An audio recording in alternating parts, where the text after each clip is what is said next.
लड़ाई इन 3 काले कानूनों के साथ साथ सत्ता, बिकाऊ मीडिया, ढेरों गलत जानकारियां और हाड़ पिघलाती सर्दी से भी है। यकीन मानना, अगर आज मैं यहाँ पर नहीं आती तो मैं मेरे पापा को बार बार शर्मिंदा करती कि मैं तो छोटी बच्ची थी, अकेले सफर नहीं कर सकती थी।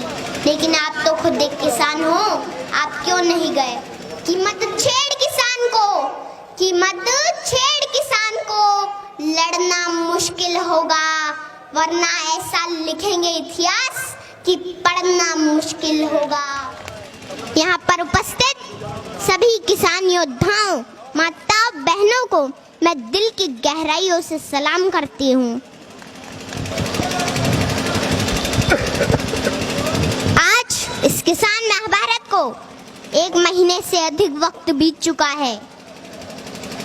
किसान इन सरहदों पर डटा हुआ है।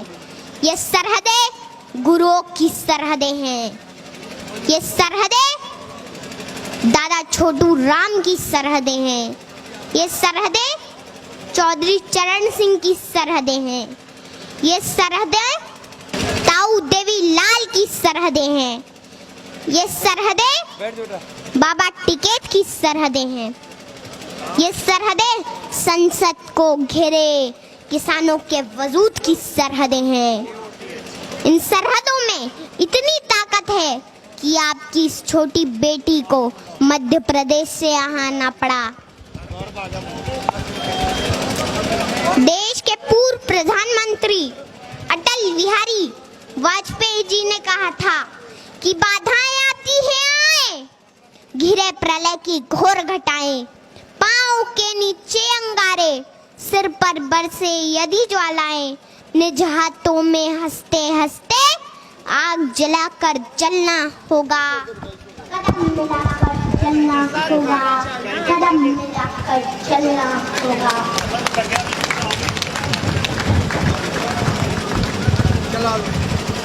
ये आंदोलन कोई छोटा मोटा आंदोलन नहीं है। ये एक ऐतिहासिक वक्त का निर्माण हो रहा है जो इस वक्त आकर किसानों के बीच सड़कों पर ना बैठा तो आने वाले वक्त में उनकी औलादें पूछेगी कि क्या उस आंदोलन के समर्थन में सड़कों पर बैठे थे या नहीं बैठे थे।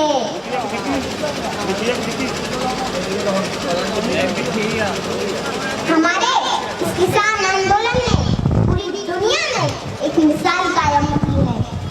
दुनिया हैरान है कि इतना बड़ा मानव समूह शांतिपूर्ण तरीके से अनुशासन के साथ आंदोलन कर रहा है।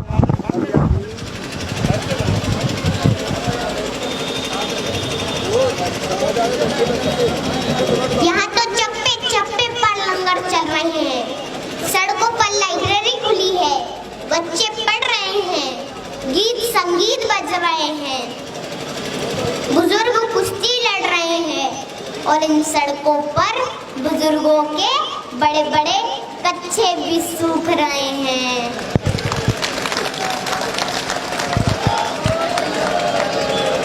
माताओं के चूल्हे भी इन सड़कों पर पक्के हो रहे हैं।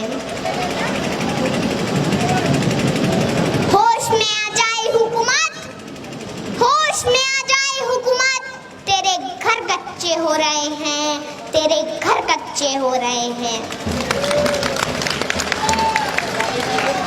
यकीन मानना, अगर आज मैं यहाँ पर नहीं आती तो मैं मेरे पापा को बार बार शर्मिंदा करती कि मैं तो छोटी बच्ची थी, अकेले सफर नहीं कर सकती थी।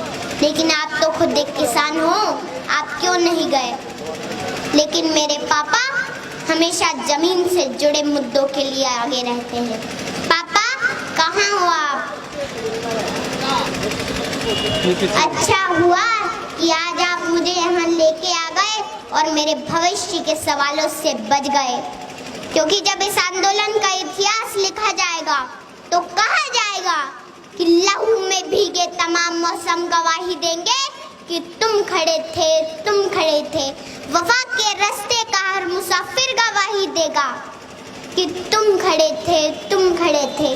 शहर का सूरज कि जब अंधेरों की कोख से निकलने वाले ये सोचते थे कि कोई जुगनू बचा नहीं है, तो तुम खड़े थे, तुम खड़े थे। तुम्हारी आंखों की ताकचों में जलती रोशनी ने नई मंजिल हमें दिखाई। तुम्हारे भाई, तुम्हारे बेटे, तुम्हारी बहनें, तुम्हारी माएं, तुम्हारी मिट्टी का जर्रा जर्रा गवाही देगा कि तुम खड़े थे, तुम खड़े थे। हमारी धरती के जिस्म से जब हवस के मारे सियाह जोगों की तरह चिमटे हुए थे, तो तुम खड़े थे, तुम खड़े थे।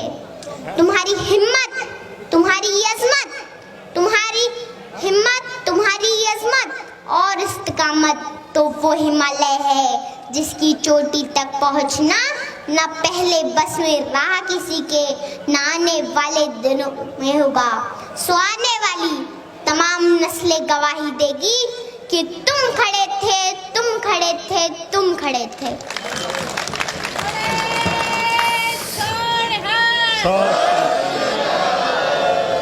हमारी लड़ाई इन 3 काले कानूनों के साथ साथ सत्ता, बिकाऊ मीडिया, ढेरों गलत जानकारियां और हाड़ पिघलाती सर्दी से भी है।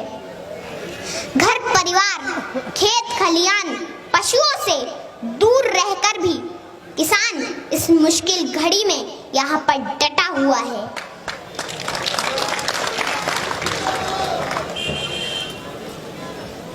मैं देश की आवाम से आह्वान करती हूँ कि आप अपने देश के किसानों को बदनाम न करें, उनका साथ दें।